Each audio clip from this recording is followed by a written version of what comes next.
Mutual fund स्कीमने तुमच्या गेल्या 1 वर्षभरात परतावा दिलेला नाही असं जर तुम्हाला वाटत असेल तर नक्की हा व्हिडिओ शेवटपर्यंत पहा.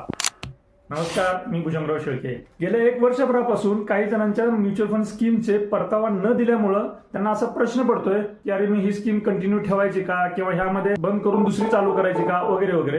तर इकडे लक्ष द्या मित्रांनो, आपली जी देशाची इकॉनॉमी आहे ही डोमेस्टिक कन्झम्पशन इकॉनॉमी आहे. म्हणजे देशांतर्गतच ही एक मोठी बाजारपेठ आहे आणि अशी बाजारपेठ असलेला चायना सोडलं तर दुसरं कोणताही कंट्री नाही आहे. आणि आपण एक डेव्हलपिंग कंट्री आहे, डेव्हलप्ड कंट्री नाही आहे. म्हणजे आपल्या देशामध्ये विकासाला मोठा वाव आहे, मोठा स्कोप आहे. तर जे पण काही इथं कंझ्युम होतं तेच इथं विकलं जातं.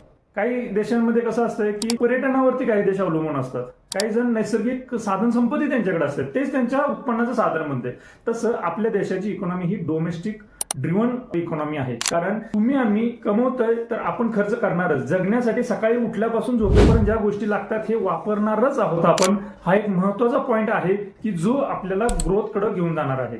दुसरा महत्वाचा पॉइंट असा की डोनाल्ड ट्रम्प हे जेव्हापासून सत्तेवरती आलेले आहेत तेव्हा एक जगभरामध्ये आर्थिक निर्णय घेण्यासाठी मोठमोठ्या कॉर्पोरेटला किंवा मोठमोठ्या ठिकाणी एक अनिश्चितता आहे. ट्रम्प तात्या की कोणती पॉलिसी आणतात आणि काय करतात ह्याच्यावरती कोणाला खात्री नाहीये. त्यामुळे प्रत्येक जण रिझर्व्ह राहतोय. म्हणजे तुम्ही आम्ही विचार करा, जर अनिश्चितता असेल तर आपण कुठेतरी एक सुरक्षिततेचा मार्ग पकडतो. तसं एक सांभाळून पावलं उचलली जात आहेत. जागतिक लेवलवरती जिओ पॉलिटिकल त्या पाठीमागे मोठा बेस आहे. मग ज्या वेळेस हे कुठेतरी स्थिर होईल त्यावेळेस नक्की आपल्याला ह्याचा चांगला परतावा भेटेल हे विसरू नका. त्यावेळेस मात्र असं वाटेल की अरे मी पहिल्यापासून इन्व्हेस्टमेंट केली असती बरं झालं असतं.